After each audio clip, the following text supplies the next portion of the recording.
Good morning. Thank you for coming. I think we can start. My name is Tom Gibson. I'm the Deputy Advocacy Director for the Committee to Protect Journalists. Welcome to this year's launch of the annual report for the Council of Europe Journalist Safety Platform. We publish the report every year. It provides a snapshot of the state of press freedom in the Council of Europe region.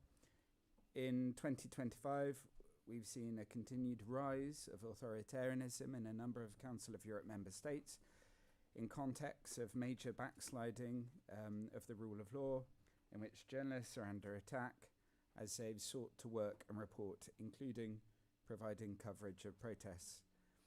In some countries, independent journalists face existential threats in context of financial instability, in part as a result of USAID cuts in funding and in climates where state capture of the media has become very significant.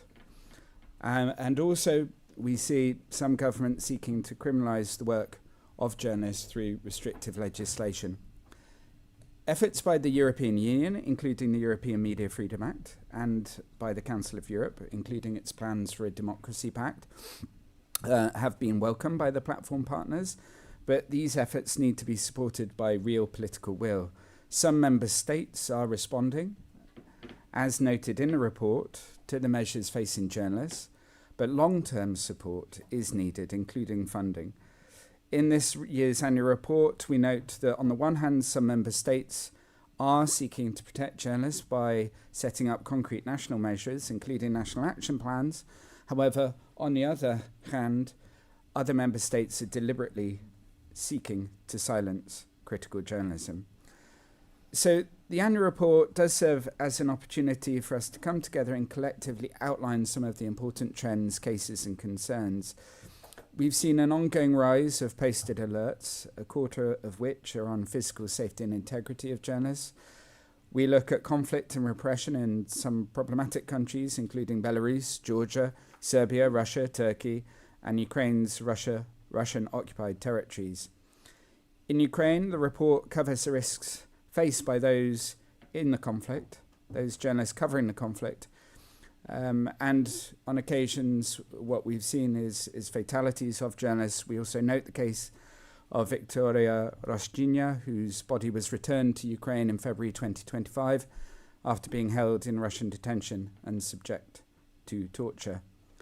Around Europe, communities of journalists, including Russians, Belarusians and Azeris, continue to work in exile. We're going to hear today from Gunel, who's from Abzas Media, working in exile, an Azeri journalist.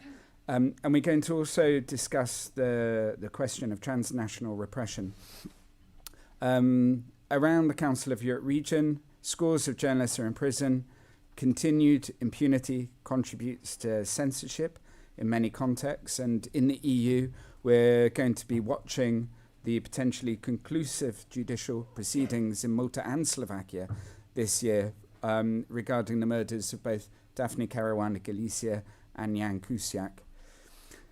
A very quick overview of the platform. For those people that don't know it, it's a unique accountability mechanism. We're 15 partner organizations. We post what is called alerts on the platform. It's a public space. These alerts concern press freedom concerns that we see in Council of Europe member states.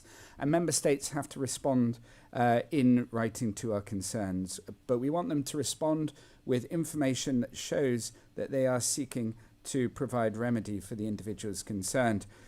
In 2025, fewer than 1 in 3 alerts received a government response, and only 1 in 5 alerts since 2015 have been resolved. But together as platform partners, we continue to speak with a collective voice. Given the threats facing journalists around Europe, we need to be working together, and we do. Our work is around getting real action by governments and institutions to better protect journalists, and that's what we would like to discuss with you today. But we need to renew that message both with the Council of Europe and with the European Union. This press conference is going to consist of 2 panels. We're having a mix of platform partners and external speakers. We have journalists from Georgia, Azerbaijan, Hungary and Serbia who are going to talk about their work, their stories and the context in which they work. Halfway through, we're going to be changing the panel. So I would like to firstly just introduce the external speakers. I'm going to ask platform partners to introduce themselves, if you could. Gunel, SAFAROVA, if you could put up your hand, is the acting director and editor-in-chief of Abzas Media, an independent investigative media outlet from Azerbaijan, currently operating in exile. Abzas Media was the first target of the Azerbaijani government's crackdown on independent media that began in November 2023, with 6 of its journalists now imprisoned and serving sentences ranging from 7.5 to 9 years. Irma DIMITRADZE, if you could put your hand up, there we are, is a journalist and communications manager at Gazeti Batumelebi, an independent Georgian media organization co-founded in 2001 by Sakharov Prize laureate Nzia Amaglobeli.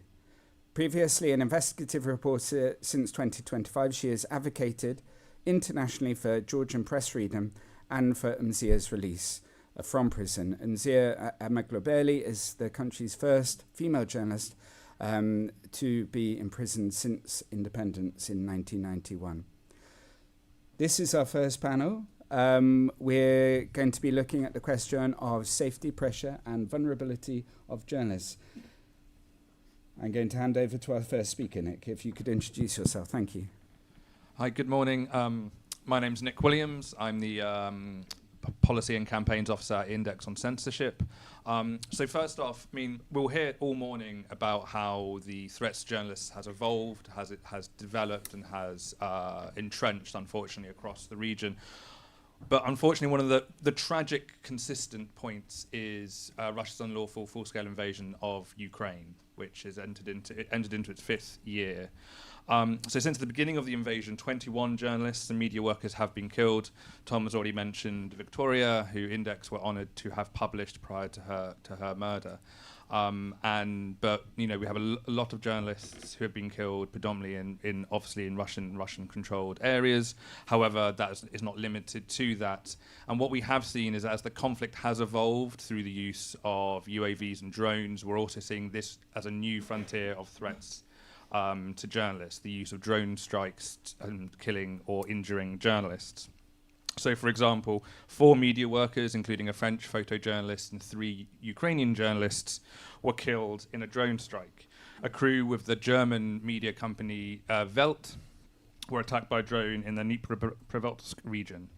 And this is a really alarming development because it really blurs this idea of accountability and extends the reach of Russian threats to journalists in areas perhaps seen to be more secure than others. And obviously we've seen this evolve, not just targeting journalists, it's one of the dominant threats to everyone in Ukraine at the moment. And we are also seeing about 26 Ukrainian journalists remain in Russian captivity on spurious political charges related to terrorism, treason, sabotage, extremism. And this imprisonment and detention of journalists is not limited to Russia or Ukraine. In 2025, there were 65 new alerts related to detention of journalists across the region. By the end of 2025, 148 journalists were in detention. So obviously that includes people who were detained prior to 2025. I am going to give the numbers because I think it's important to be precise. We have 58 journalists in prison in Russia, which also includes the Russian-occupied territories of Ukraine, 36 in Azerbaijan, which we'll hear about in more detail, 27 in Belarus, I will say including a former colleague of mine, Andrei Alexandrov, 24 in Turkey, 2 in Armenia, and 1 in Georgia, as mentioned by Tom. Underpinning this detention is what I would call a creative abuse of the legal system, which has been paired with a erosion of the rule of law across the region. So we're seeing charges such as terrorism, extremism, national security, public order, petty hooliganism, disinformation, propaganda being used to target journalists. Most of these allow for wide discretion as to the arrest and sentencing or use of pretrial detention, and also has been deployed in contexts such as protests. This idea of petty hooliganism or disobeying police orders if you're documenting police violence at protests. While these laws allow for the detention of journalists, it also allows for the discrediting and smearing of journalists by equating them with criminals. And we need to be, again, very clear that this is not just a step to withdraw the journalists from the public space. It is a step to ensure that they're not to be trusted because they have a criminal sentence or behind bars. Countries like Belarus, imprisonment and detention of journalists is the norm, not the exception. And we also need to be, as a community, very aware of the underlying politics around the political prisoner release programs that we have seen. And while many of those are to be welcome, and many journalists have been released, this has not stopped them detaining new journalists. 5 alerts were published in 2025, including the detention of journalists in Belarus. And Russia, the repression is not just in Ukraine. They have been clamping down on all forms of independent journalism still left in the country. Again, using political charges such as discrediting the Russian army, spreading false information, inciting extremism, justifying terrorism, and disseminating terrorist propaganda. That last one is important because they are public interest journalists, but that is being presented as propaganda to justify the arrest.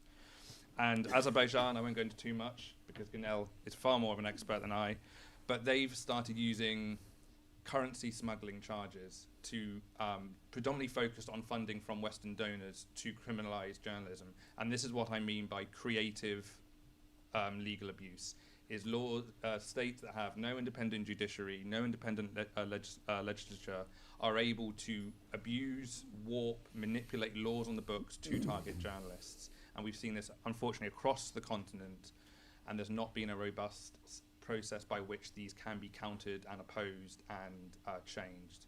So too many people are remaining in prison, either in prison or pre-trial detention with no end in sight. So I think that gives a sort of, hopefully a continent-wide picture of the arrest, detention, sentencing of journalists. And as always, our solidarity goes out to every journalist who is unlawfully behind bars, and every journalist in Ukraine who's still fighting to ensure that Russian aggression is being held to account and being seen by the wider world. Thank you. Hi everyone. Is it working? I think so. Try it. Okay. Yeah. It's working. Hi everyone, my name is Gunel SAFAROVA. I am acting director and editor-in-chief of Abzas Media. Abzas Media is an investigative independent media from Azerbaijan, which existed there since 2016, but had to become an exiled media in 2023 with the arrest of our colleagues. So this crackdown, when say in the last 20 years, Azerbaijan has 2 major crackdowns, which one happened in 2013 with the mostly arrest of civil society members and some journalists. But this time, the second crackdown, which started in November 20 of 2023, which is still ongoing after 2.5 years, I would say it's more major and continued with more arrests, especially focusing on independent media, which was has some offices and people working inside. So we have 6 colleagues from Abzas Media now imprisoned. They have their sentences June of 2025. They got from 7.5 to 9 years. 3 of them are women journalists from the age of 25 to 38. So by the end of 25, I can say we have more than 20, like according to Reporter Without Borders, they have said that we have 25 journalists, but we have also some media workers inside prisons too. As Nicolas said, they are charged with many like hooliganism or like many absurd charges, but mainly towards independent media like Abzas Media, Toplum TV and Meydan TV. It's mostly financial crimes, mostly currency smuggling or illegal entrepreneurship. These charges, and why our imprisoned colleague calls it absurd, because as Abzas media and other medias were doing investigations towards Ilham Aliyev and his close circle, the corruption scandals, and they were accusing these officials of the same crimes, but government turned the page and arrested all the journalists with the same charges, with the same crimes that they were accusing the government. So I would say it doesn't start in 2023. Actually, it started in 2022 with the new media law, which introduced a restricted stage registry system, demanding that all the media and journalists have to go to government registry, which was outrage of the independent journalists in Azerbaijan. All of the journalists, almost all of them who are now imprisoned, they protested openly outside of parliament. They were beaten, they were dragged, and they were said that their main words that we want to be an approved media. So after a couple of months, I would say, or maybe not even a year, this arrest started. And I would call 2025 actually the year that independent media is completely killed inside Azerbaijan. Now there is no media inside, there is media inside, but they are pro-government and state media, which ready to narrate whatever government tells them and do these smear campaigns against others, people in exile and etc. So currently, I would say there are still arrests, mostly questionings, threats, but many journalists who were linked to this media who are now not arrested, but they were questioned, they were threatened, they were put under travel bans, they were put under financial bans, the families of the arrested journalists and other civil society members. If speaking with numbers, we have now more than 360 political prisoners inside Azerbaijan.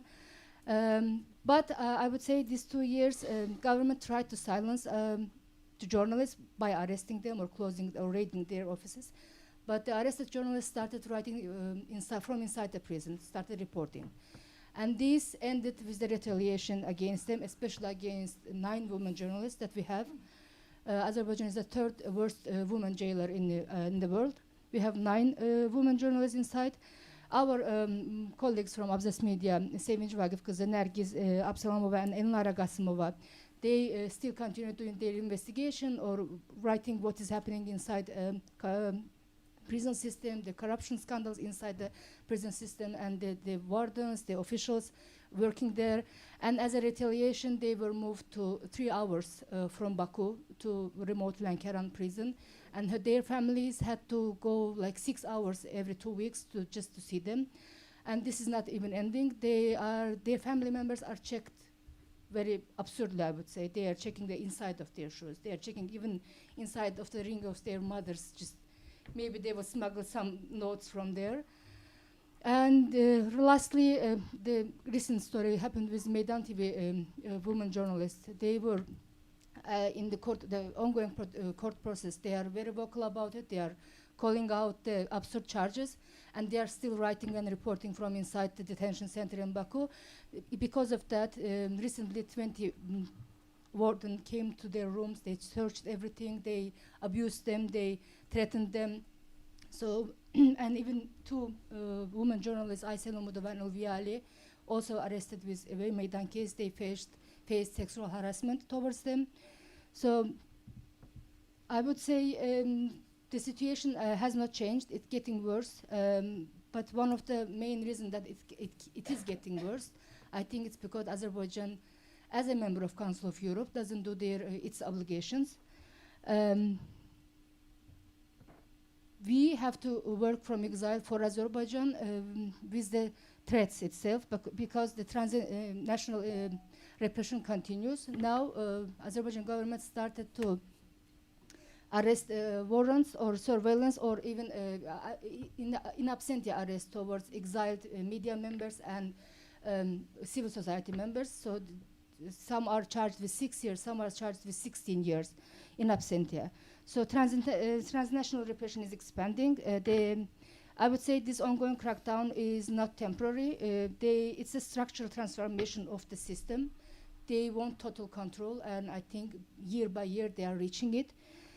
So, as I said, Azerbaijan is a member of Council of Europe since 2001, and it has its commitments, its obligations, but we don't see that it does it. And I think that whatever Azerbaijan does, not committing to its obligations, or even our president said that he will not accept the decisions of European Court. So this, I think, European decision makers have to make some choice, because either a membership in European institution carries a real standards or consequences, or those commitments shouldn't be like symbolic. We want from the European decision makers a systematic by the way, these words I am citing our imprisoned journalists, what they want from Council of Europe. What we expect from European decision makers are systematic monitoring of trials and prison conditions, stronger use of Council of Europe mechanisms which judgments are not implemented, targeted consequences for officials responsible for torture and fabricated prosecutions, protection mechanism for exile journalists facing transnational repression. So as I am saying, if Azerbaijan remains a member of Council of Europe, their membership must mean something, and the events of 2025 shows that situation is worsening, not improving, and this solidarity shouldn't be not in some events or in some tweets. I think it should be concrete. It should be much more bold. And if the commitments are ignored without consequence, it's not only Azerbaijan journalists who are disrespected or the people who are in prison are disrespected, but the whole European human rights framework itself is disrespected. Thank you very much.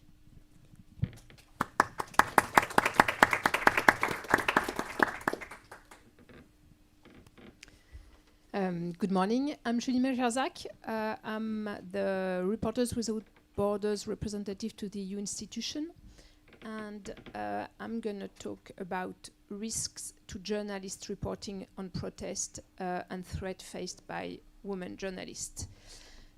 One way to measure the health of a democracy in a country is to start in the streets. And then ask one simple question: can journalists report safely from those streets?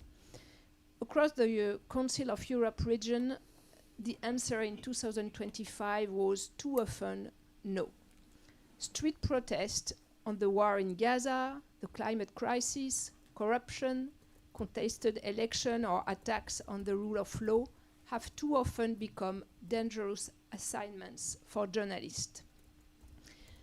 These are moments where independent reporting matters, and yet these were the moments where reporters were intimidated, beaten, harassed, detained, silenced.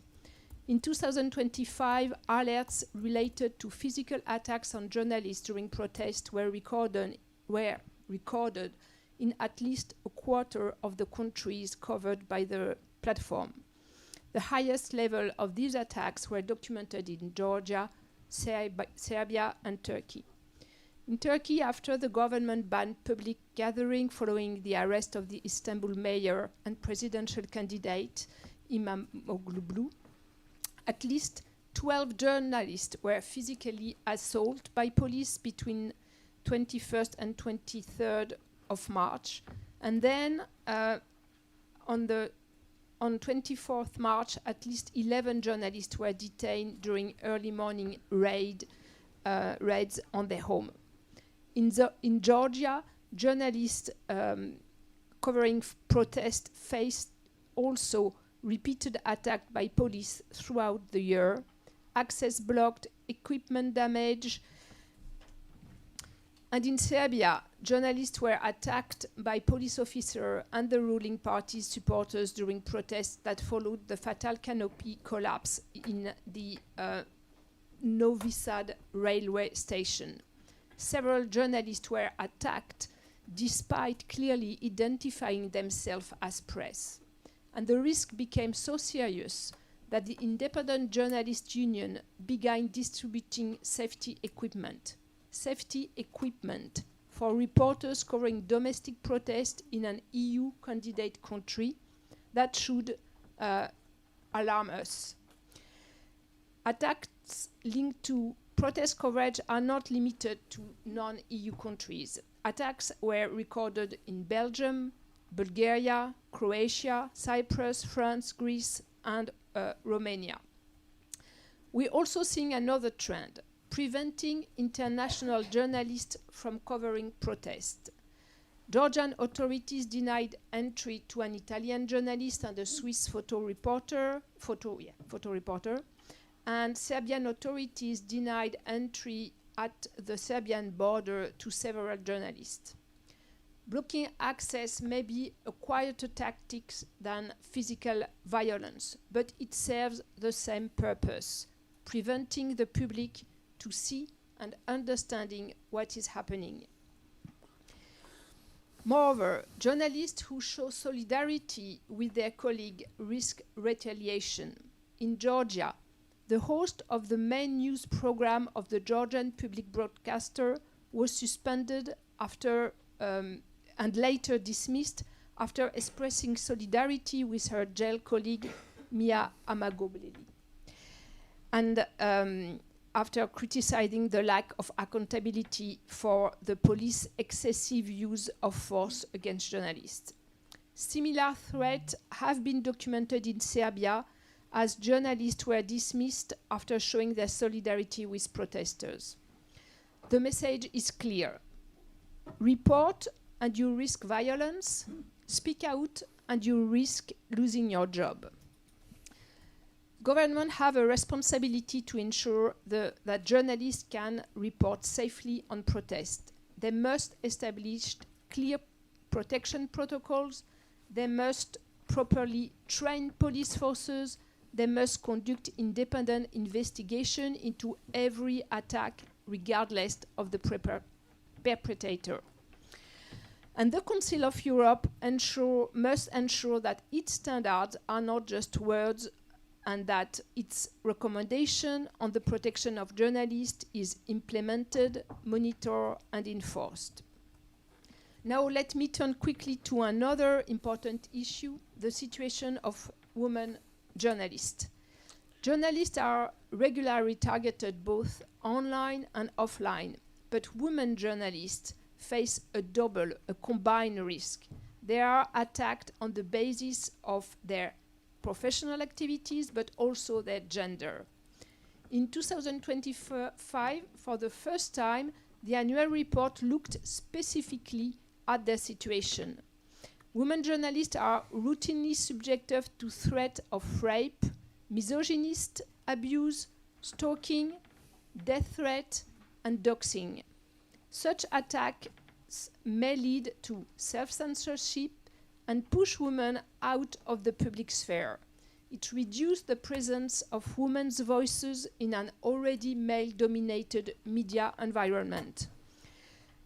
The gender dimension has been recognized in several Council of Europe instruments, but recognition is not enough. It needs to be better addressed in the words of the Committee of Ministers. And we hope this dedicated part on women journalists of the annual report of the platform will encourage the development of long overdue safety and security measures for women journalists. Specific protocols for documenting abuse, effective restraining orders, support in dealing with complaint to digital platform, and systematic collection of gender disaggregated data. And let me conclude by saying that when cameras are broken, when reporters are silenced, it's not only journalists who lose, it is the public, it is our access to information, it is our right to know. Thank you.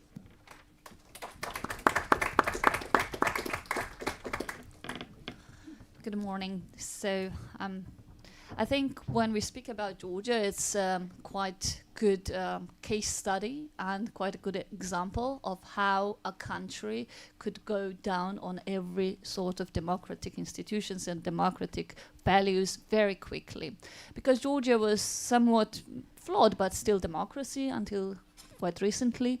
And our legislations were quite strongly defending press freedom and freedom of speech, and we enjoyed it. Georgian media became very vibrant, and we have great journalists, independent media outlets, and so on. But Russian invasion was mentioned, and it indeed changed a lot for us also. Since 2022, our ruling party chose, let's say, wrong side to side with, and it was the sharpest authoritarian turn that I've seen or I've read about, because I think in 2023 they introduced first time the foreign agent or Russian law, as we call it, because it was copy-pasted, and something not unique, because as we see, the authoritarians do use such kind of methods to attack the media and press freedom, and not only, but freedom itself, because it's impossible to actually get such kind of control and authoritarian rule and grab with having the media on the side and reporting freely. So in 2023, there was a push from the public. It was quite strong, and we achieved withdrawal of this law, and we naively celebrated it. Just after a year, we got this even worse law adopted, and that's when it started. We saw all sorts of assaults and attacks on media, and mostly the target were public interest media, target were independent online media outlets, critical media, and also I should mention and highlight that public broadcaster, which was never fully objective, let's say so, got fully effectively captured in last 1.5 years, let's say so. And we saw the attacks, physical attacks, which were like beating to the point that it was just by a chance that people survived. Dozens of journalists were beaten. Their equipment were destroyed, and they were sent to hospitals. Some of them required the surgeries, and there was never any accountability for that. It was on live stream that journalists were attacked by the masked law enforcement officers, and there is no investigation against it or anything. Instead, we got more and more laws adopted, and it came like a storm. To be honest, at this point, I'm losing count of it, and I don't think if there is any idea to count or even read those laws. Now, in a couple of weeks, we will have new package, which is fully insane because it's so broad. I think there is no country in the world that could be able to effectively implement that law. But those laws are designed to give the tool to the authoritarian rulers to pick on anyone they want and to silence them. And that's what we think that will happen. What happened last year, and we mentioned Zia quite a few times. Zia was arrested, but not only arrested on politically motivated and trumped-up charges, but also she was subjected to what I call inhuman treatment or improper treatment in the language of law. And it was exactly, it contained the gender-based assaults, and it was never investigated. She spent months and months in a pretrial detention, which was absolutely unjustified. And she went on a hunger strike. She lost her eyesight. Her health deteriorated in a way that there is no going back. Nothing is going to make up for it. But something that was the pretext of her arrest or making this case as an example, punishment example, and to create a chilling effect on journalists in the country, turned out to work quite differently, because her arrest and her case actually united all Georgian journalists, all these vibrant media landscape representatives. And that's, I think, the only reason that last year we managed to survive, that we are still working, that no media outlet has left for exile, even though funding is illegal, even though, receiving the foreign funding, and not only the grants, but soon it will be also personal, because we had just a precedent that one of the TV channels received the communication from Communications Commission that they are starting administrative proceedings, because when they had launched the crowdfunding campaign, one of the donators apparently was US citizens, and that was counted as a funding from, a foreign power, what they call. So these are the things that we are facing, and how we manage to survive is just a solidarity. And also not only solidarity, but I think why Georgia has a chance to also be sort of end up being a positive case study is that there is a quite big support. You might not know about this democratic decline, or whatever they call in milder terms, or what I would call it, it was a landslide manner, has met with the daily protests. Over 450 days there are protests.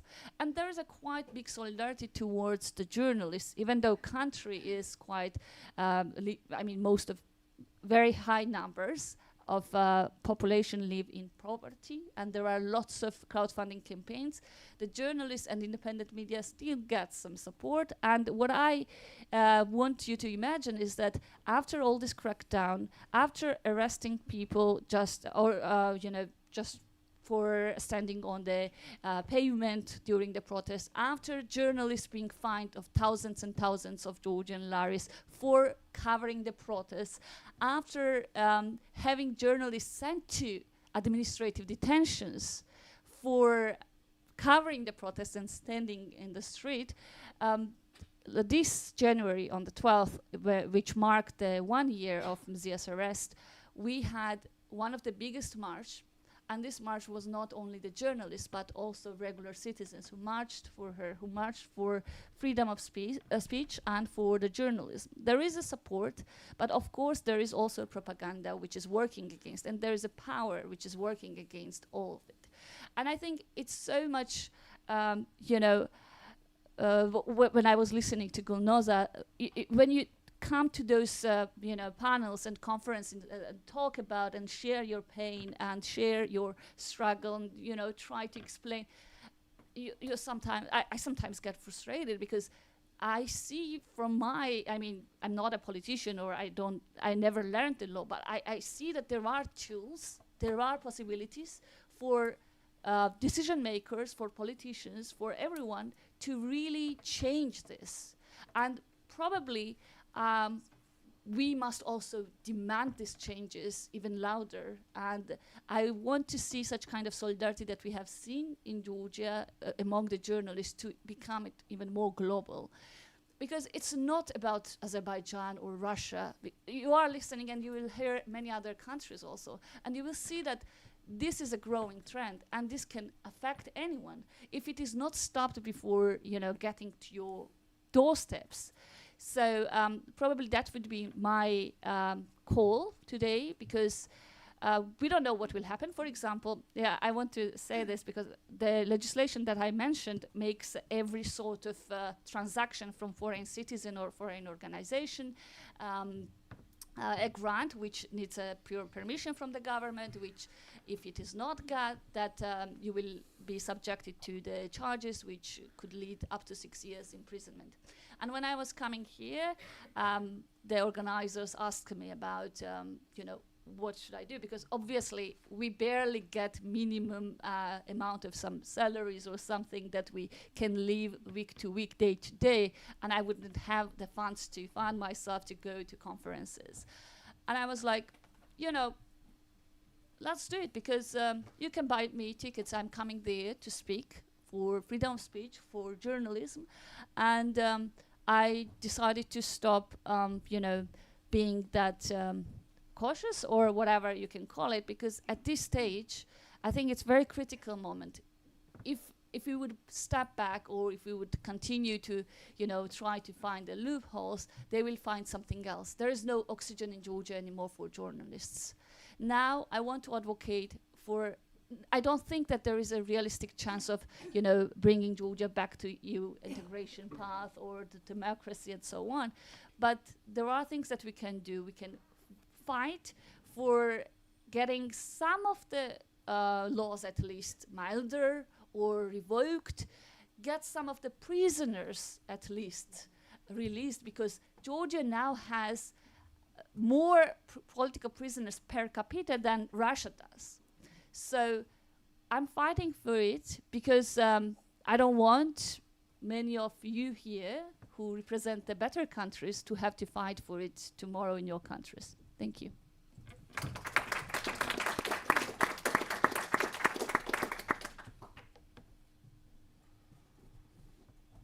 Good morning. My name is Ricardo Gutierrez. I'm the General Secretary of the European Federation of Journalists. It's not easy to take the floor after such a strong statement, Irma. As you announced it, Tom, I will focus my speech on vulnerable journalists, and mainly on two types of threats that are, I think, underestimated by the general public. First, the growing precariousness of the profession, and second, it was mentioned several times, transnational repression, which targets mainly journalists in exile. So you know the motto, the IFJ motto: there can be no press freedom without decent working conditions for journalists. And nowadays, you know it as well, the fact is major American digital platforms have completely disrupted the journalism funding model. These platforms and artificial intelligence operators plunder journalistic content without any financial compensation for either publishers or journalists. And the result is an unprecedented wave of precariousness, which primarily affects freelance journalists. The Media Pluralism Monitor study shows that barely 1 in 5 European countries offers decent working conditions for journalists. In December, the European Economic and Social Committee adopted a damning report on the working conditions of journalists in Europe. And this report was voted on not only by representatives of trade unions and civil society, but also by the employers. This report calls on member states and the European Union to take strong measures, such as adopting a European directive on stress at work or stepping up the fight against bogus self-employment. In Europe, journalists are being dismissed for doing their job too well. This was the case for Italian journalist Gabriele Nunziati, who was dismissed for asking good questions to the European Commission about Gaza. It was also the case for journalists at the Swiss news agency Protest Info, who were investigating sexual abuse within the church. And then there are dismissals for economic reasons. In Switzerland, again, the public media announced in November that 900 jobs would be cut, mainly as a result of a reduction in license fees. That's the situation. Increasing pressure from employers and massive job losses. This is also the reality of our sector. Another category of journalists who are particularly vulnerable are journalists in exile. In Europe, these are mainly Russian and Belarusian journalists. They are not always supported by European governments. They are also the target, you know it, of transnational repression by the governments of their own countries. At least 76 Russian journalists are wanted or have been convicted in absentia on politically motivated charges. In 2025, we noted a sharp increase in arrests and convictions of Russian journalists under the so-called fake news law. The crackdown also targets Russian media in exile, labeling them as foreign agents or terrorist organizations, and this further isolates them from their audience and their sources. In Belarus, the authorities have opened criminal proceedings against more than 60 journalists in exile, and at least 13 of them have been sentenced to prison terms in absentia. Azerbaijan engages in the same practices. The authorities have stepped up prosecutions in absentia against journalists and critical voices in exile. 12 journalists in exile have been targeted by legal proceedings or even criminal convictions with sentences up to 8 years in prisons, 8 years in prison. The main recommendation from the report, the Council of Europe Platform report, is that host countries, Western countries, must strongly strengthen the protection of journalists in exile. Western states must grant visas and full protection to journalists attempting to flee Russia, Belarus, or Azerbaijan. And I can tell you that this is far from being common practice.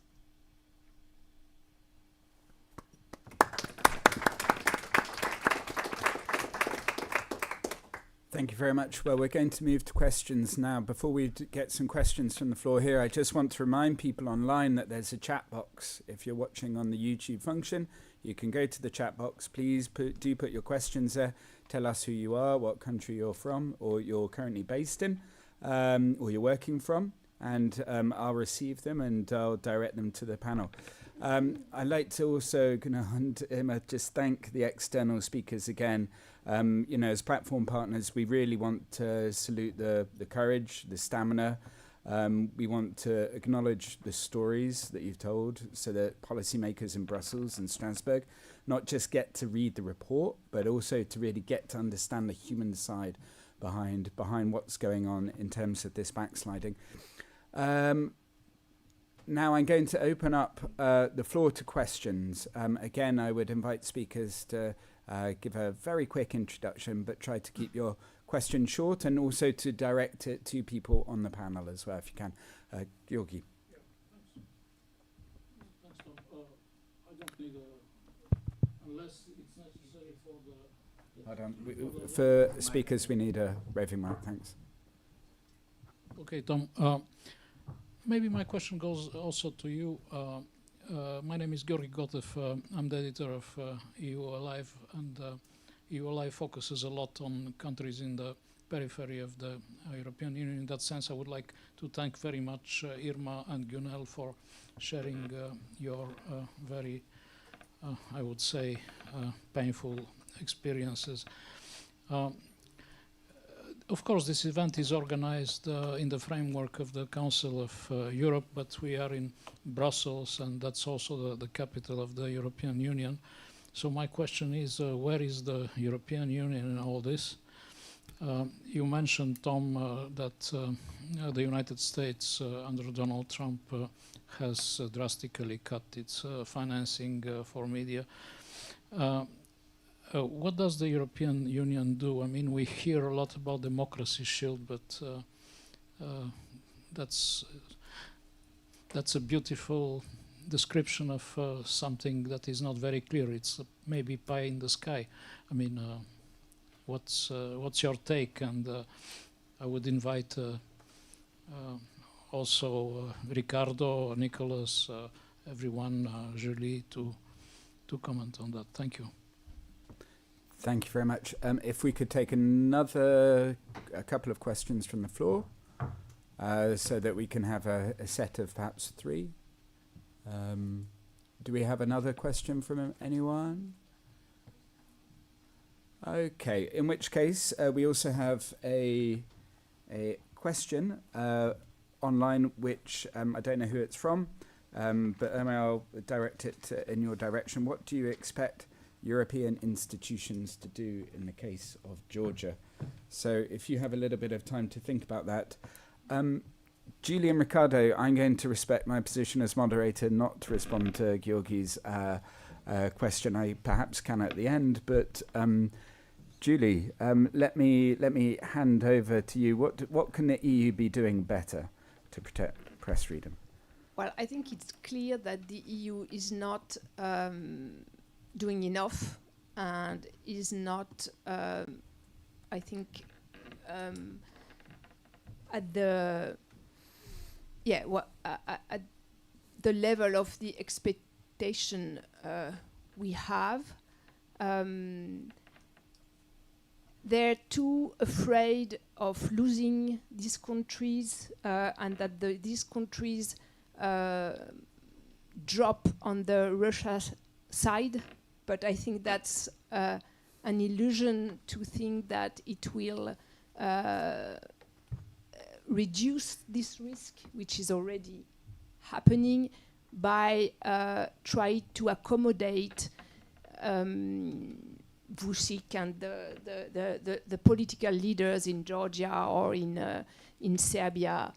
So yes, I mean, we as NGOs, we have tried to send these messages to the EU institutions, and we will keep sending these messages, and more concretely when we advocate at RSF around the Democracy Shield and all these initiatives, we are each time trying to reinforce the financial support, even if it's very difficult with these foreign laws. So it's really difficult, and I'll be really happy to hear and yes, to hear your suggestion and try to echo them at the EU level. Yes, maybe before giving you the floor, like Julia, I'm never satisfied with the EU initiatives regarding media freedom, but I would not blame the EU. If I compare the EU with member states, I think the EU is taking action in the right direction. They adopted in 2021 the recommendation on the safety of journalists. They adopted, which is a major step, the European Media Freedom Act with this. It's giving us power, to now it will not solve everything, and I'm never satisfied by these initiatives. As you said, Julie, we expect more from them because the situation is very bad. But I would say that the real inactive power is at the national level. I see a lot of hypocrisy from member states, because all of them will claim that they are in favor of press freedom, the safety of journalists, but I don't see them taking real concrete initiatives. At least the Council of Europe, the European Union, are taking action.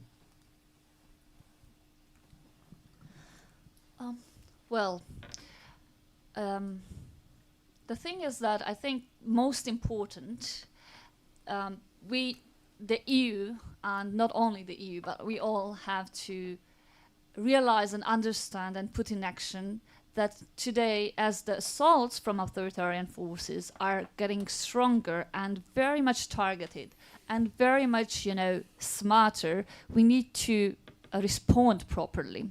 And if you see that the press freedom is attacked everywhere, if you see that media and capturing media and turning them into propagandists and silencing the independent media is used for not only, some fairy tale to making you believe some stories like, I don't know, that there are Masons or something like that, but also for for justifying wars, for, justifying invasions and so on. Therefore, it is security matter. Then on the democratic side, the countries, the EU, anyone who claims that they stand on the democratic side, they also need to realize that press freedom and media is a security matter.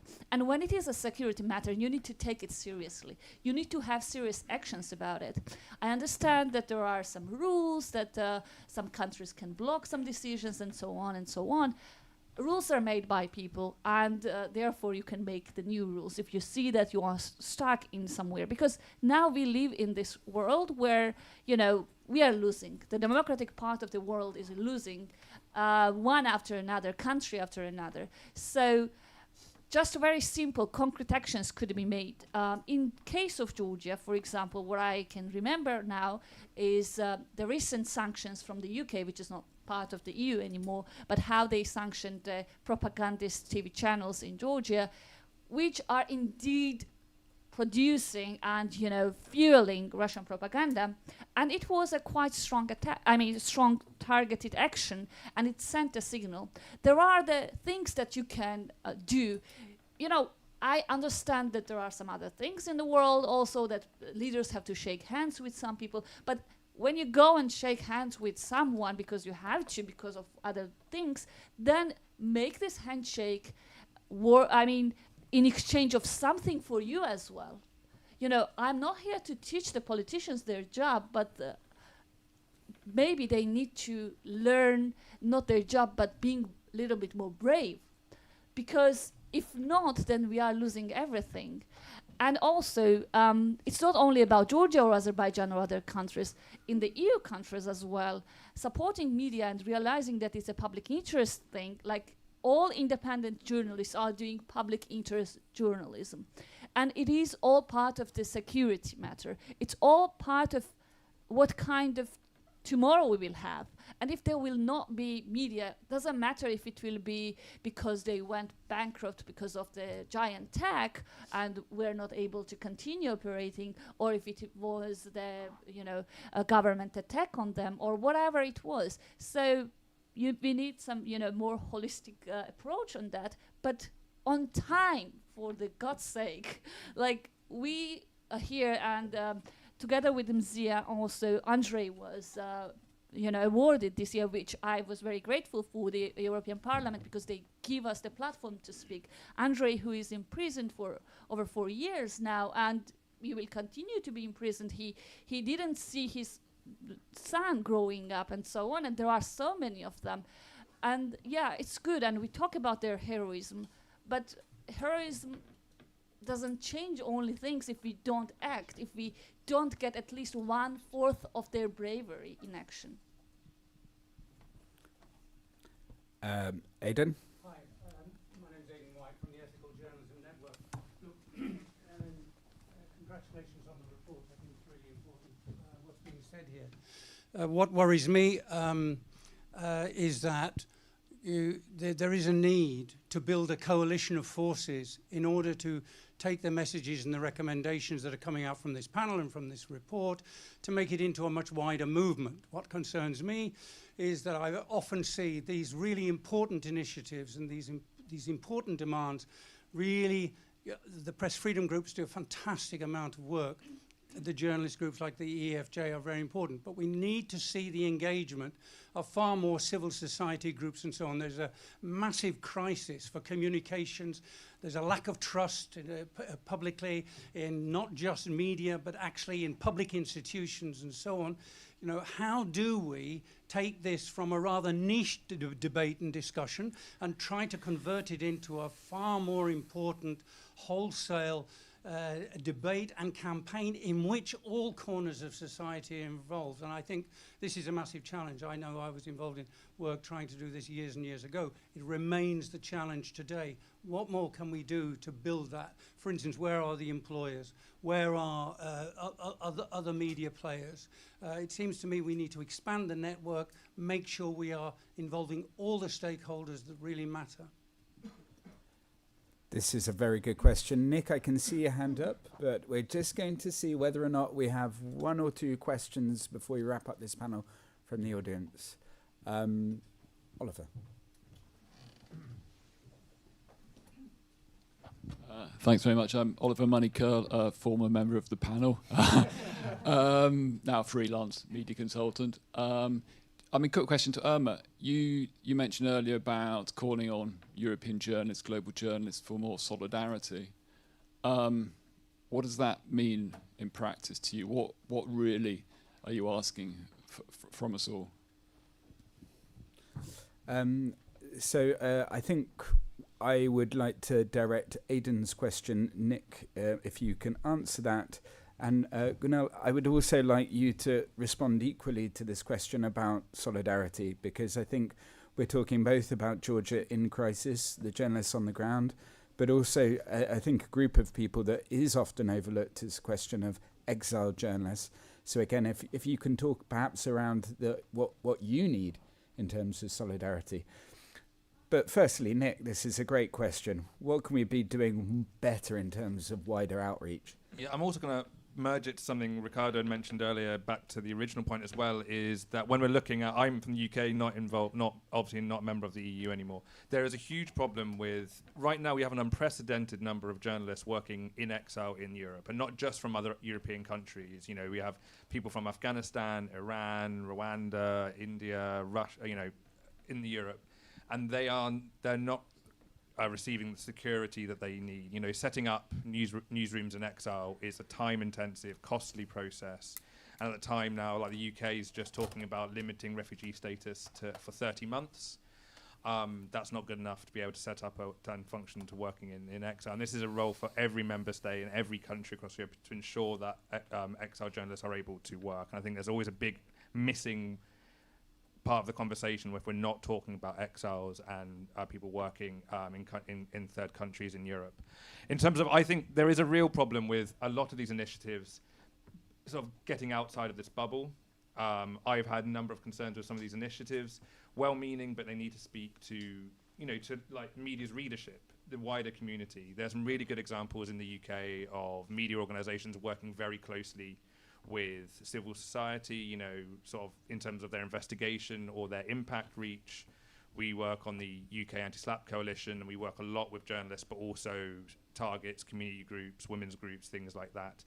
I think there needs to be a little bit more boldness in not seeing media freedom as this isolated technical issue, like how it bleeds into other forms of civic engagement.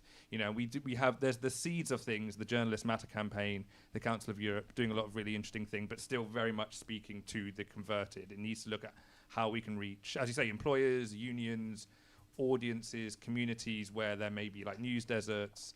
We need to be able to address the real impact of media consolidation and capture. We're seeing that in real time in the US and the damage that's doing to trust in that.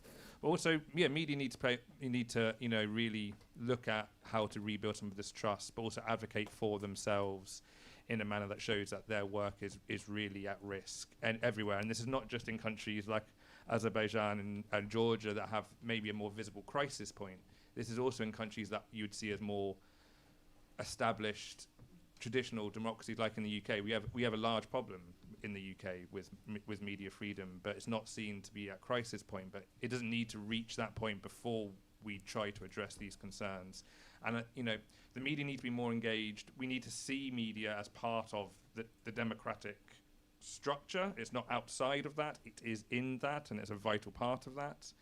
And do more and be more ambitious and more creative and a little bit bolder, I think, within our community. I think I will answer to your question in different way.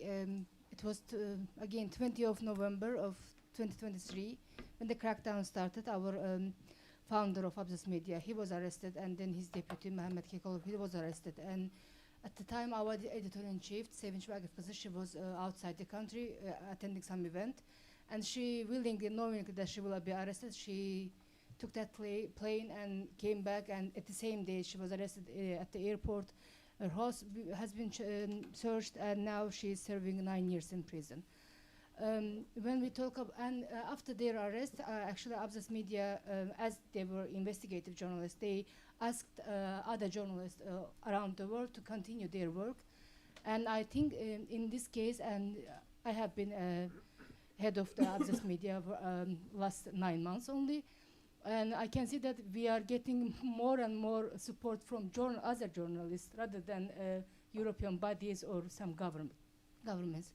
This year in January, so I think journalists do their best. I wish there will be more coverage about Azerbaijan. There will be more coverage about this, the stories of these journalists, these 25 people who has families, who has lives. I mean, it's their story has to be told, and we are telling their stories. But international journalists or like Reuters, like BBC, they have more audience, they have more reach, so it can help us in advocacy. But for example, this January 28, we did a campaign. Reporters Without Borders did a campaign on 800 days of Sevinç Belgikız's arrest, as they are leading her campaign for 2 years now. And there were photos of all the other journalists, and there were a prison cell showcasing what conditions they have. And when they asked me, one of the reasons why they did this campaign is because Germany started buying gas from Azerbaijan. So there is some kind of, we are now, I'm talking about Azerbaijani people and journalists, we are became victims of gas and oil, because these European countries and governments, they don't want to openly talk bad about Azerbaijan because there is some gain. But in another page, we are losing as independent media, and people of Azerbaijan is losing because their voices are silenced. Well, what I was talking about was the I think last week I was talking to a colleague from Corrective, and we were talking about this also. It's a close call, and she said something like, "We need a journalist NATO," and it was a sort of a semi-joke, let's say so. But I think we do need that. So journalists do have access to most important people in the world, to the decision makers. We meet them, we question them, and so on. But we still cover about our colleagues being imprisoned once some press freedom organizations release their reports or something big happens. And I don't think we as a community globally are united or realize that we are targets now, that it is when our colleagues anywhere are arrested or are imprisoned or are hanged or killed or whatever, there are many different forms that take, right? It is also about us. So just envision what I would say, that we have this community sense, we have this sense that we are all in this together, that we talk about it, that we, whenever we have a chance, for example, interviewing Aliyev or something, just a side question, ask about the journalist. My colleagues are arrested. Or, you know, when you are covering, when you have a huge website, have, let's say, one landing page about journalists being arrested. Like, remind people that your colleagues are being arrested daily, that they are in danger daily, that you might be the next. Like, communicate with our audiences. We have this huge power, and still we are not using for defending ourselves. That's what I mean. Like, because when Zia was arrested, for example, we had this, we had some together. We had the live shows, like all the TV channels had at the same time, had some discussion. I understand that this is not possible, but there are ways that we could show that it is attack against us also, doesn't matter where we are, and that we remember our colleagues, that we remind everyone about them. Like, it's not possible that you always cover Georgia or Azerbaijan or even Belgium. I understand that, but it's beyond the borders. It's not just a country case. It's also about journalists. Just remind people every time you meet them, you communicate, like have some pages or have twice a year or something. That's what I mean. Again, I will repeat what Joanna said from Corrective, like, have a journalist NATO, why not? And on that note, and I just feel that we're actually slipping quite comfortably into a discussion here, which I'd love to have with you, but we're going to have to move on to the second panel. Your words were all very inspirational. Thank you very much. I think there's a lot of things that we can discuss for the second panel, including political leadership, the solidarity, ways that we as press freedom community can also improve. Can we give a big hand? And then I invite the panelists to the second panel to come up.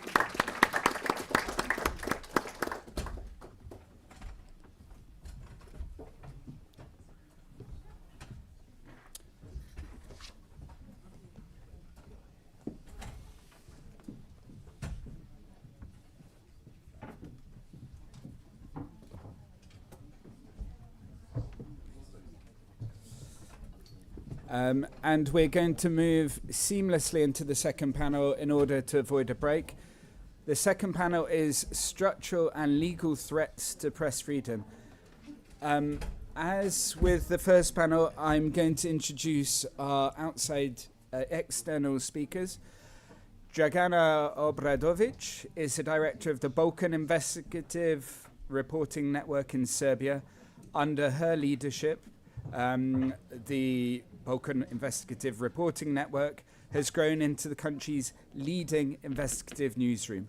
The organization has won numerous national and international journalism awards and is widely recognized for its professionalism and strong impact on its public agenda. And Dragana, if you could raise your hand. Also, if I could ask everyone, I know that we've had a break, but if I could ask everyone, we are now moving into the second session. Thanks. And Tamás BODOKY is a journalist and editor based in Budapest, Hungary. He is co-founder, editor and director of atlatszo.hu, a non-profit news site for investigative journalism since 2011. We're going to jump in immediately into the second panel, and I'm going to ask Flutura if you could introduce yourself and get the presentations going. Thank you. Thank you very much. This is working.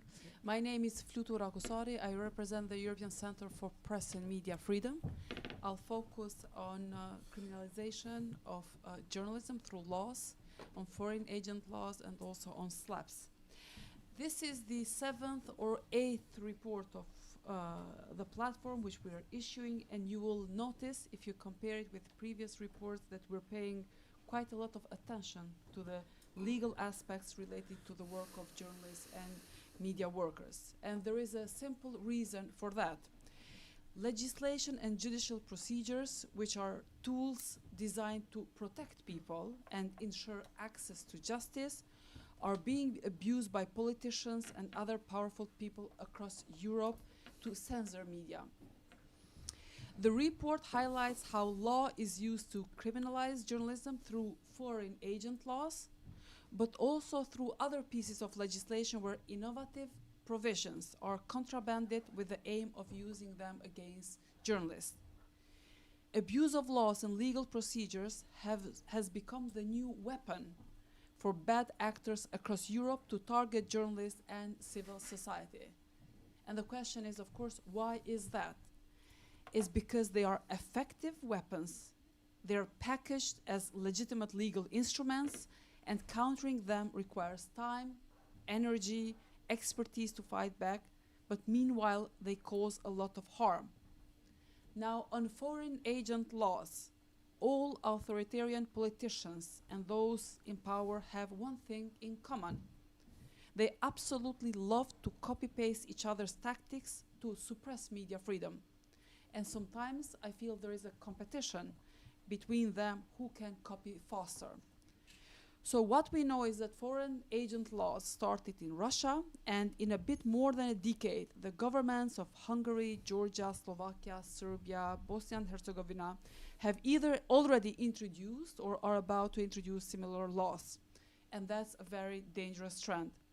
If this continues, media suppression will become normalized, and the biggest victims will be the public, who will be deprived of professional, independent news that serves the public interest.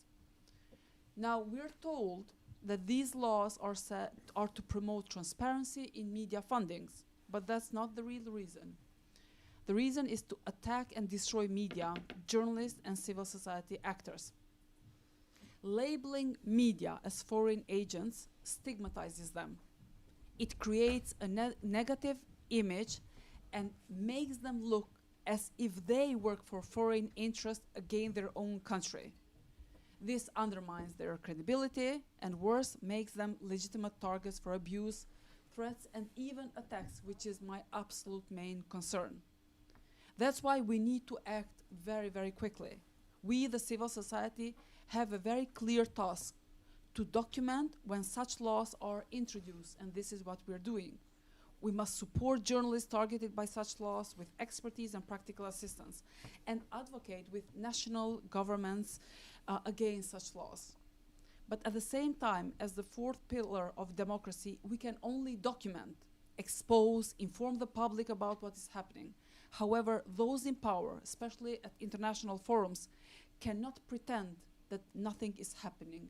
And I feel with foreign agent laws, this is what they're doing.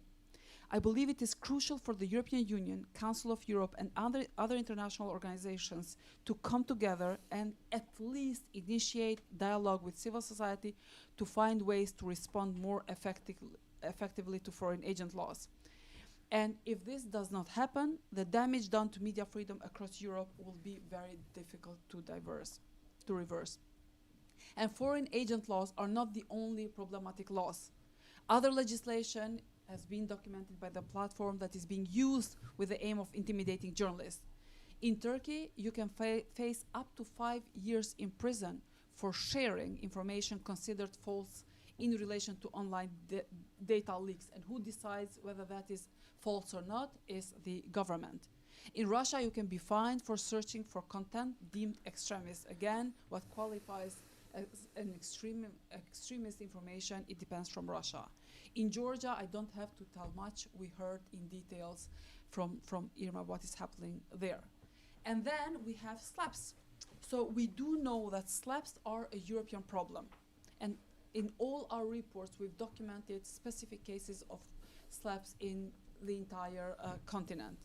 We also know that the EU and the Council of Europe responded with instruments. So now we have the member states who are obliged to react to these instruments by introducing national legislation. Member states have exactly 75 days left to transpose the EU directive on slaps, with the deadline set for 7th of May. According to the Anti-Slap Monitor, an online tool run by ECPMF and CASE, at least 17 countries have started the transposition process, which is, of course, encouraging but not enough. And the question is, what does it take for European standards to be implemented properly? First and foremost, all instruments, the EU directive, the Commission recommendation, and the Council of Europe recommendation should be transposed simultaneously and treated as minimum standards. Secondly, it's very important for civil society to be included in meaningful way. And the trend currently is that governments hesitate or even refuse to include civil society while drafting legislation. And thirdly, the cooperation with the Council of Europe can be fruitful for a lot of member states because they can provide legal opinions on draft laws if requested by government or civil society to assess whether such draft laws align with European standards. And I would like to conclude with a very specific request to journalists, for those present here and also following. Our platform, the Council of Europe platform, is the biggest in Europe. It's the key place to look at the state of media freedom in Europe and the most important tool we have to hold government accountable. Although we are 15 partner organizations, we need the support of journalists if the platform is to have real impact. That's why I'm appealing to all journalists in Europe. Help us promote the platform amongst yourselves, amongst the public, amongst politicians. Help us by asking your governments to respond to our alerts and report when they fail to do so. And help us promote this report by writing about it and by sharing the report. Thank you.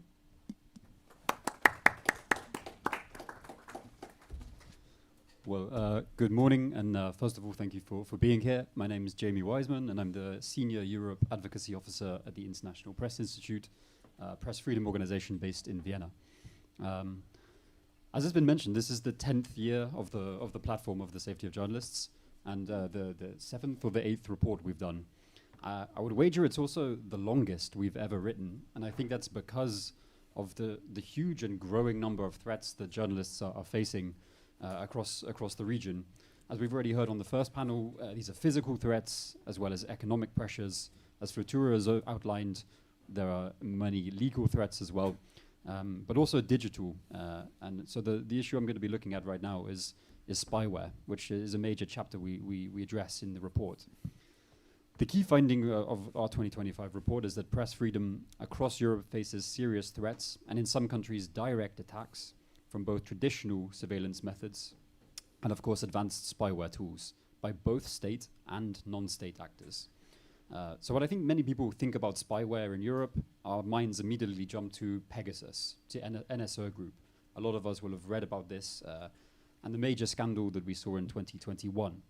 But since then, NSO as a company has really fragmented. It's faced sanctions, lawsuits, legal pressures, although it is still operational.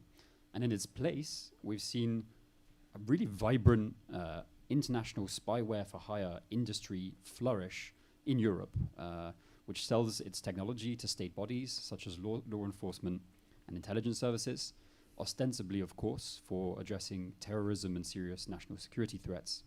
But in many cases, we've seen it end up being used to illegitimately surveil journalists. So it's less visible, but the key finding is that the development, the marketing, and the abuse of spyware tools in Europe is alive and well, under the surface, out of the headlines, where it wants to operate. So this is an issue we've been tracking on the platform for multiple years. We've documented dozens of spyware attacks, and in the 2025 report, we had 2 new countries to add to that list. So the first was in Serbia, where, according to Amnesty International Security Lab, 2 journalists from BIRN, Dragana's media outlet, were targeted with Pegasus using Viber messages. And these were Serbian language domains linked to NSO Group. So at the time, both journalists were investigating corruption and foreign investments. And luckily, they were quickly identified as suspicious links, and the devices were not infected. But it was the 3rd documented instance in just 2 years of Serbian journalists being targeted with this technology. IPI, along with other media freedom partners in the room, were in Belgrade last year in April, and we spoke to numerous other journalists in Serbia who have been targeted, who have been confirmed to have been infected, but for different reasons they haven't chosen to go public. So we know this is an issue that's a lot more widespread than you can read about online.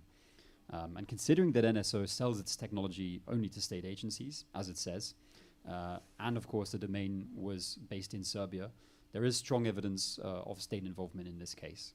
And inside the EU, the other case in 2025 was Italy, where Francesco Cancellato, the editor-in-chief of Fan Page, and the head of the Naples office, Ciro Pellegrino, were both surveilled using graphite, another technology which is less advanced than Pegasus, but still very dangerous. I think a key trend and similarity we see in both of these cases is that neither has seen any accountability or justice for this violation of both domestic and European law in surveilling journalists. And this really mirrors a pattern we've seen elsewhere. In Hungary, as I'm sure Tamás may speak about, Pegasus was used to surveil 5, 6, 7 more journalists. And judicial investigations in Hungary also identified no wrongdoing, as it was apparently signed off by a prosecutor. For the numerous alerts we've submitted to the platform as well, in the responses that we get from states, these are often non-answers. So it's a very frustrating picture there. So the 3 quick key takeaways I would say on spyware to highlight in our report for this year is firstly the worrying gap between the legal norms and regulations on one hand and the actual practice on the other, with really questionable national security exemptions being a key part of the problem here. The second takeaway would be that state and non-state surveillance remains one of the most serious and I think one of the most opaque threats to press freedom in Europe. So it's one that's really hidden, and I think really we know only the tip of the iceberg about. And third is that even though the European Media Freedom Act is in force and explicitly prohibits spyware except in extreme cases, we're continuing to see the abuse of this technology in the EU. The European Parliament's PEGA committee, which produced its final report in 2023, really did an amazing job of putting a spotlight on this issue in Europe. But since then, frustratingly, none of the recommendations really have been taken up by member states. After this meeting, we're going to have to rush off at 12 to go to the European Parliament, where a number of our groups will speak at a new interest group formed by MEPs with the backing of civil society to probe this issue more. And I think we're going to also share the findings of this report there and to call very clearly for the PEGA recommendations to be implemented. But yeah, as I kind of outlined, this is a very frustrating picture, but I would just like to end with one positive note, and that was that last Thursday in Athens, in a courtroom, a court handed down a criminal conviction to 4 executives of a spyware company, Intelexa, for their role in the widespread surveillance of journalists and political and even military actors. Among them was a Greek journalist, Thanasis Koukakis, who covered crime, finance and banking issues. So this is the first time, according to our monitoring, anywhere in the world that executives of a commercial spyware company have faced charges and, importantly, convictions for their role in providing and selling and using technology that was used to surveil a journalist. So it's a major breakthrough, I think, for accountability for these kind of crimes, and should hopefully lead to additional and kind of increased pushes for justice and accountability in Hungary, in Serbia, and in other countries around Europe. But I think it shows the importance of having robust rule of law systems as well. I'll end there on surveillance. Media capture is another topic we look at. It's been discussed on the previous panel. I won't go into too much detail here, but it's really one of the more difficult themes to monitor, really, to produce alerts about. But it's one we really wanted to put into the report, and one we continuously highlight in our advocacy. In the report, we have a spectrum of countries, with the most extreme, of course, being in Russia, in Belarus, in Azerbaijan, in Georgia, where capture of public media, consolidation of private media, capture of the system for media regulation, and the capture of the system for funding media through advertising have all been completely entrenched. Elsewhere, in more kind of hybrid regimes such as Serbia, in the last year we've seen the instrumentalization of already tight state control over the media ecosystem to dampen criticism of and reporting on the protests. And even inside the EU, in the last 15 years, Hungary has established the most advanced model of media capture ever designed in the European Union. Which, as we see in April, we have a major window to see if that can change. Of course, we have the European Media Freedom Act, specifically designed to give new tools to states to help address media capture. And so far, we've seen the picture I think you might expect. So in countries like Finland, implementation is done, laws are aligned, it's completed. In other countries like Bulgaria, we've seen working groups established to only be disrupted, delayed because of different political reasons. And then there's kind of a group in the middle, like Greece, where they have passed, just in December, a new law implementing EMFA, but it's partial and incomplete. And then again, sorry Hungary, but on the other end of the spectrum, you have Hungary, which is challenging EMFA before the European Court of Justice. So it's a very mixed and patchy picture for media capture and the attempts to rein it in. So it's another key thing we're looking at in the report, and I will end there for now. Thank you.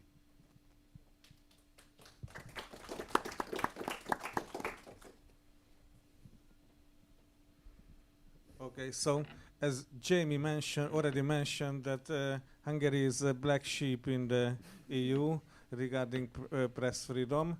But in the last 2 years, I'm afraid that we are started to go down the Georgian way, the Russian way, with new legislation I will talk about.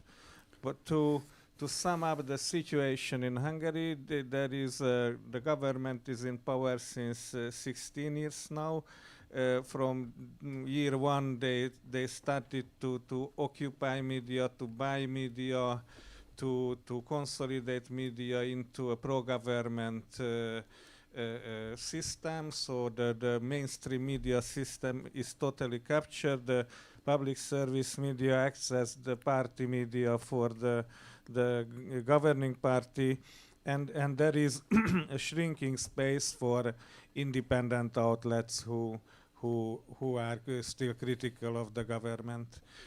And the government, fortunately, there is no violence, so we are not beaten and we are not thrown to jail. The government is using economic and legal methods to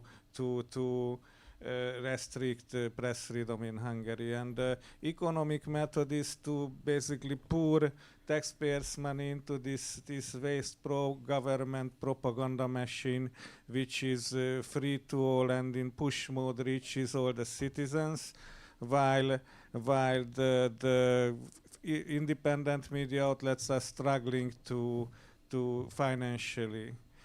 And this struggle led to independent media to some of the outlets to seek foreign funding for an extent. And when the government realized that although they turned off all the taps and independent media should be starving and they are still alive, they went after foreign funding. So now, for 10 years now, there have been smear campaigns and propaganda attacks on independent media receiving foreign funding, including my outlet, that we are unpatriotic, we are working against the country, we represent foreign interests, even treason is mentioned. So in the last 2 years, a pro-government NGO held like 3 press conferences about specifically my outlet, and they urged the Secret Service to intervene because this outlet is receiving foreign funding and that this should be investigated. Up until 2024, these smear campaigns and propaganda attacks did not result in anything, any official action. No authorities followed up on these claims, and basically nothing happened. It was all about discrediting the investigative work we were doing.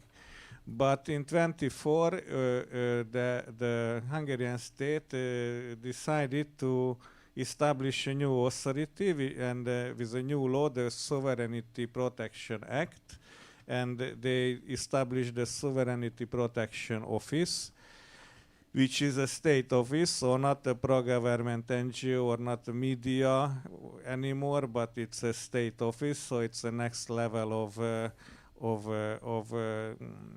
harassment. And this state office's sole purpose is to go after NGOs and independent media based on real or not real foreign funding. And one of the first targets of this new authority was my outlet, atlatszo.hu. Atlatszo means transparent in Hungarian. This is a very unfortunate name in international context because no one can pronounce it except Hungarians, but it means transparent, and it means that we combine investigative journalism with freedom of information requests and freedom of information litigation to get information on public interest topics. And one of these public interest topics is the environmental pollution of Far Eastern battery factories, which are now settling in Hungary because the government's idea is to make Hungary some kind of electric car superpower or battery manufacturing superpower. So we have a lot of Far Eastern battery factories starting up in the country, and we have been investigating them, and we found some problems with environmental pollution. This will lead to an interesting plot twist, but first I explain what the Sovereignty Protection Office did to us. They investigated us, and they said that in 24, and they said that atlatszo is hurting Hungarian sovereignty. It is spying on behalf of foreign powers. It's spreading disinformation. It's laundering money. So basically, huge crimes were involved in this report. And we thought, okay, now we are done. The police will come tomorrow. But nothing happened, so we sued this Sovereignty Protection Office that that these claims are unfounded, and we want them to prove them in court. And they could not prove it, so we last year we won a personal rights lawsuit against the Sovereignty Protection on first instance. Obviously, they appealed, so the trial is not, the verdict is not final yet. But the most interesting thing what happened, and also in last year, the government decided that based on these so-called investigations by the Sovereignty Protection Office, they will introduce a law, so-called transparency law, which will allow the Sovereignty Protection Office to blacklist organizations. And if the Sovereignty Protection Office finds an independent media organization or an NGO harmful to Hungarian sovereignty, they can blacklist this organization, and this will lead automatically to ban of foreign funding and also ban of domestic tax donations, which is basically will kill the business model of these organizations. Fortunately, this law was not voted on. It was supposed to be voted on last June, and it was postponed. But in this year's election campaign, our Prime Minister again promised that they will finish the cleanup after the election in case they can win this election. So they will vote in this law, and they will get rid of foreign financed traitors. So, and the plot twist I was mentioning is that the latest news is that the independent news site atlatszo.hu found evidence that one of these Far Eastern battery factories, the Samsung SDI battery factory, lobbied the government before the SPO started the investigations against the atlatszo. So they lobbied the battery factory lobbied the government to ban atlatszo, and then the SPO started to investigate atlatszo. So ironically, this is a very Eastern European thing that we have been condemned and ruled harmful to Hungarian sovereignty to please a Far Eastern multinational company who was annoyed by our reporting. Thanks.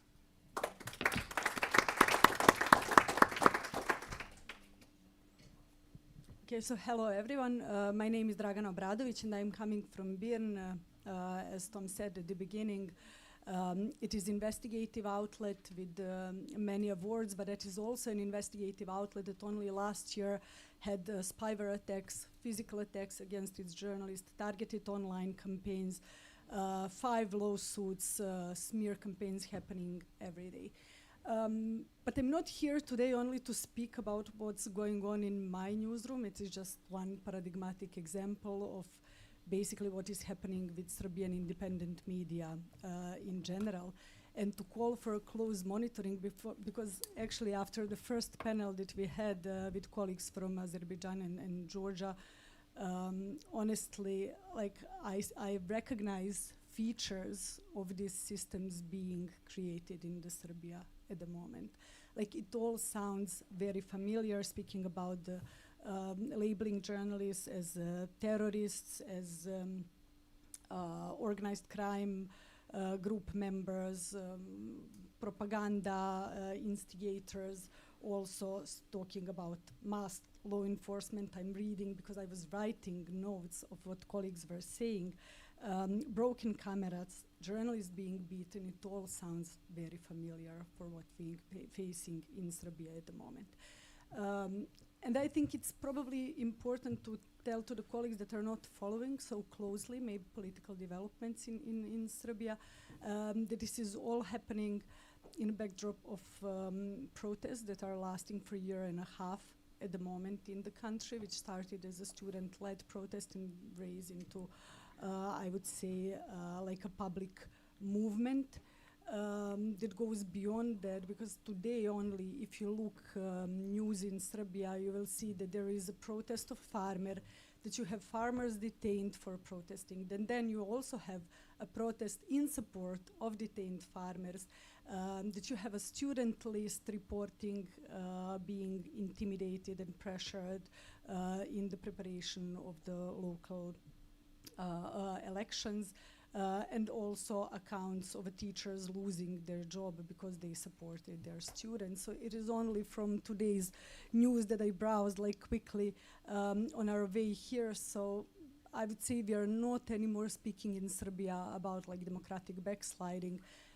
We are talking now about institutionalization of repression, and we are seeing it at every step. So I will just, because Serbia is mentioned literally in every chapter, it seems to me, of the report that I quickly looked. I will just use a couple of snapshots maybe to explain how the situation is going from bad to worst, honestly. So speaking about the physical attacks in 2025, 371 case of threat and against journalists was recorded, and that is more than a double compared to the previous year. So Serbia at the moment ranks at the top of Europe in terms of risks to journalists, and I think it's important to mention because we are not a war zone. Colleagues from Ukraine should probably be in the first place, but it's Serbia. What is especially worrying for us is the rise in the number of these attacks, is the rise of physical attacks, and then the role of police in them. What we are seeing more and more is that police is going from passive, inactive witness of violence against journalists into perpetrator. And that is something that colleagues, especially those that are covering protests, are witnessing and experiencing. Colleagues said that journalists association and unions are buying equipment, safety equipment for journalists. Also body cams are discussed at the moment, so that just explains how bad situation is at the moment. But yeah, just one snapshot of statistics. Between March and December 2025, there were 77 incidents where police either passively observed attacks or directly used force against them. And we are speaking about those earlier mentioned masked law enforcement officers. Also, it is followed with complete impunity. Like one of my colleagues was attacked last March while covering demonstrations of the ruling party. We reported the incident. Nothing happened so far. It is still an active case, but without any follow-up from the institutions. But this is not happening in a vacuum, and that is also something that I wanted to mention. Like what we are also seeing is increase of inflammatory language, especially those used by pro-government media and state officials. In the last 6 months, monitors noted more than 800 verbal attacks that were made by senior officials, including President of the state, against critical journalists and media outlets. And the language is deliberate. It calls for traitors, foreign mercenaries, enemies of the state, and so on. Also, as I have to say, words that we heard from colleagues in the previous panels. And this basically dehumanization creates this criminalization and basically permission for violence in the street against journalists, but also in the digital space where we are seeing increased rise of violence. And because we are now talking also about like institutional and legal responses to this, I have to say that I understand this very well in the context of the fact that Serbia doesn't have regulatory body for electronic media for more year than a half. While 2 attempts to choose members of the council in the closely observed procedure by the European Union failed because as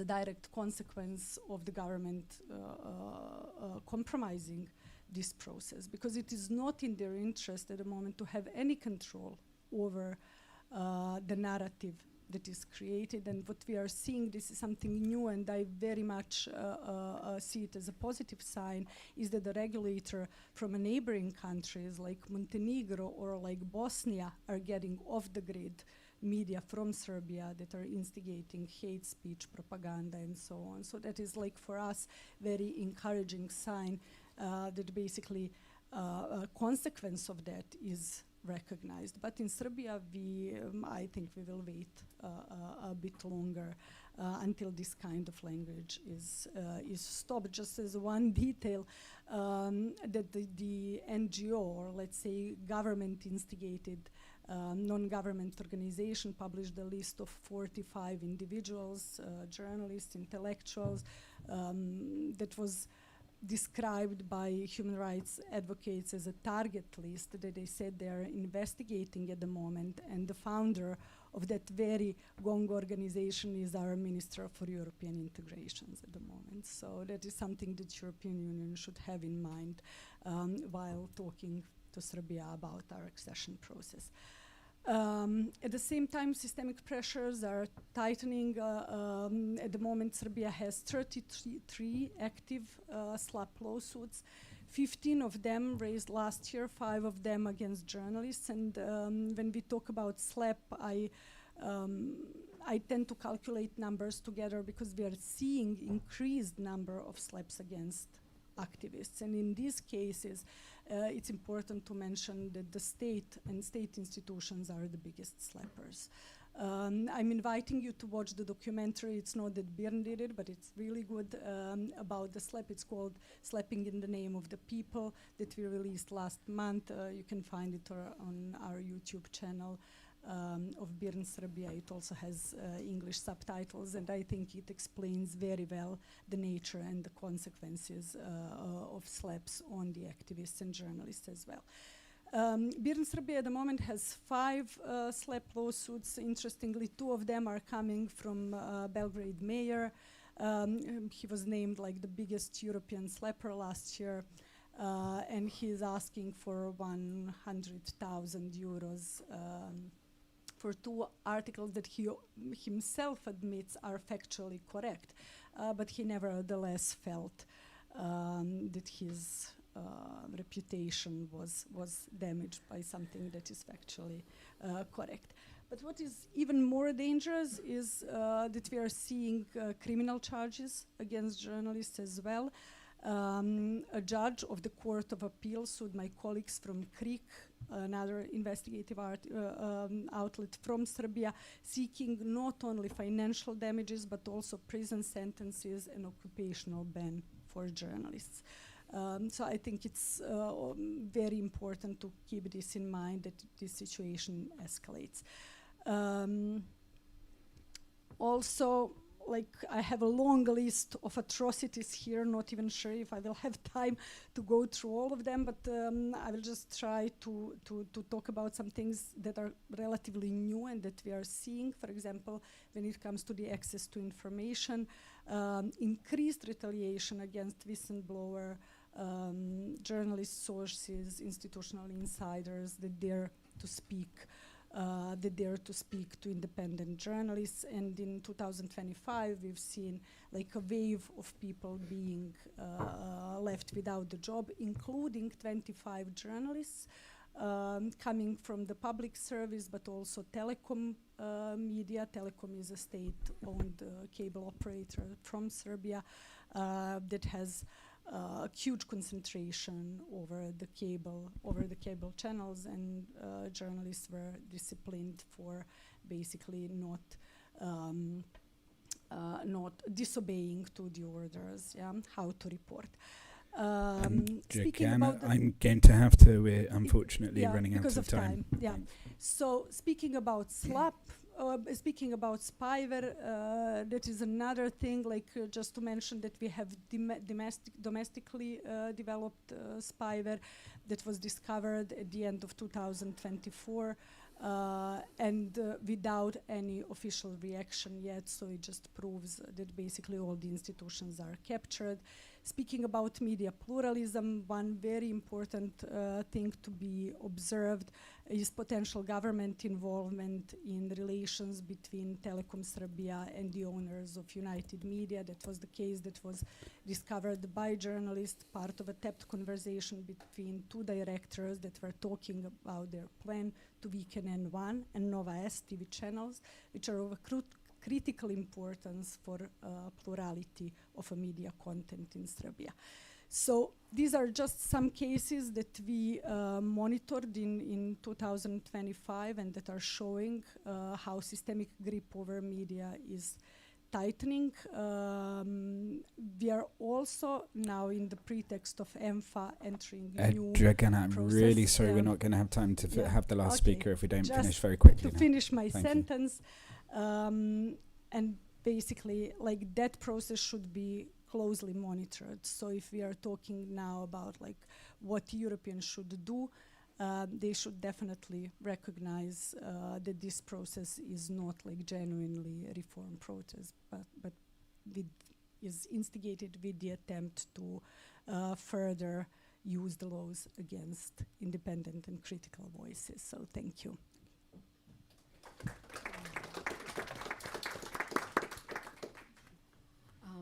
Thank you very much. My name is Irina Nedeva. I'm a Vice President of Association of European Journalists, the International Board, and also Special Representative on Media Freedom on the level of the board, following actually the excellent work of my colleague William Horsley from AJ UK.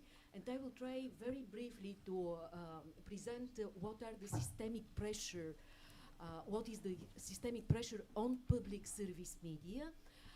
First of all, have in mind that Council of Europe's platform partners decided for the last year to focus on public service media because of realizing that what is happening with the public service media is something that is a systemic part of pressure upon the media environment and media ecosystem in general. We are speaking about systemic threats after first finding common patterns in defamation laws in Europe. And why this is important? Because public service media is the exact point where every mentioned danger here, every mentioned threat actually coincides, actually intersects. And it is very well shown in the report. Actually, media capture meets financial instability and physical safety risks when a state-funded watchdog is targeted. It's a litmus test for the entire democratic ecosystem. If the framework of the public broadcaster is broken, actually the public's right to know is the first thing to fall, and we can observe all different cases, but I will start with public media management as a weapon. The most common way to silence a broadcaster today isn't through a dark room of censorship, it's through structural reforms. We see political capture when governments reshape the leadership of the public media services. In Slovakia, we saw the government dissolve the existing broadcaster to create a new entity under a model that allows direct political influence over its leadership. In Turkey, public media governance now falls directly under presidential control. In Hungary, as we heard, the public service media serve directly the ruling party's agenda. In Georgia, the public broadcaster began to promote anti-EU rhetoric, and journalists like Vasily Ivanov, Chikovani were dismissed simply for standing in solidarity with jailed colleagues. In Bulgaria, one of the country's case studies last year, actually the systemic pressure manifested itself as a prolonged leadership deadlock at Bulgarian national television, paralyzed for years by legal procedures and inability of the regulatory body to elect a new general director. What might have looked procedural has turned into paralysis, compounded by court appeals, disputes that have effectively frozen the broadcasters' leadership, governance. And when leadership is stuck in limbo, independence becomes fragile by default. Whatever it's through purges, like in Georgia, or legal stalemates, the goal is the same: to ensure that the public service media management is politically aligned. Change the structure, then install loyal leadership in the high management, and then the direct censorship becomes unnecessary. The second point will be on the financial chokehold of public media services. The report makes a very sharp point, and I will quote European Broadcasting Union, EBU: independence of public media without adequate funding is independence in name only. We are seeing this financial chokehold being used to discipline voices. In Poland, they have the lowest in Europe proposed budget for public media. In Bosnia and Herzegovina, actually the public media was pushed to the brink of collapse, and we know that just last week they briefly black out all the screens in a protest because there might be many jobs in the journalism will be lost. In Kosovo, the situation is the same. In Czech Republic, we see also proposed changes to funding and all the safeguards are weakening because if the stable license fee give away to more discretionary financing, it will be also quite bad. Even in stable democracies like Switzerland, we see plans to cut hundreds of positions following reduction in license fee revenues. In Lithuania, the parliament froze the national broadcaster budget for 3 years and debated lowering the threshold for dismissing the director, steps that may increase political leverage. And actually, when a public broadcaster has to beg for its budget every year, it creates a leash that prevents the broadcaster from investigating the very people who hold the purse. So we see everywhere how difficult the situation becomes. We should not forget the physical threats as well.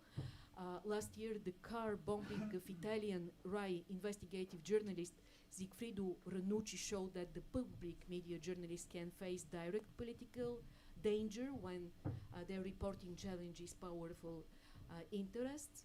And I will also mention very briefly this big deterioration, how quickly a public service media could become an anti-media, in fact, because at the extreme end lies what the scholar Ayla Panievsky calls anti-media. Russia, Belarus, state broadcasters are entirely subordinated to the executive and function as propaganda instruments. And finally, there is one ultimate destination of deterioration, a public service that no longer serves the public, but instead works for dismantle the norms of democracy itself. What could be the conclusion? We have to talk about the shield, and we have to talk about the journalistic choice. Where does all this leave us? European Media Freedom Act, fully in force since 2025, offers a regulatory shield, but the question is it enforced or not? the report actually leaves us, the journalists, with the profound question about our identity. I'm speaking about journalists, the real people who do the job, not the journalism as an abstract concept, because journalists, we still believe they matter. And the broader question is, in the face of all these systemic threats, should we, the journalists, inside public media, when the public media system is under pressure, what should we do? To be simply neutral observers of democratic decline, or active guardians of accountability? And I join here the message of Irma. The system could collapse very quickly, and we have to know what are our identity, being journalists. It's not quite easy anymore to stay in this neutral position when the democracy is falling apart. Thank you.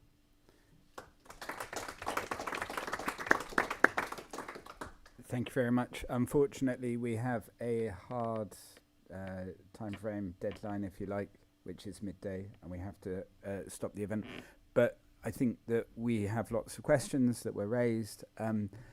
Thank you again for the external panelists. We look forward to seeing what happens on the 12th of April in Hungary, and we look forward to seeing whether or not the European Media Freedom Act can actually be used as a tool to, or what will happen, depending on what the results are. But believe you me that the platform partners will be tracking, and will always be in solidarity with journalists on the ground in Hungary, and likewise with Serbia. I think that the EU political leadership has not been strong enough. The member states are still divided, and that sends the wrong signal. And we're looking, as we discussed in the first panel, we're looking for political leadership. I think the Council of Europe and the European Union, they already have the tools in place. They know what the standards are, the laws are there. It's about really having the courage to implement them and enforce them. I also just we're wrapping up now, I just want to give a thanks also to Jean-Paul Martos, who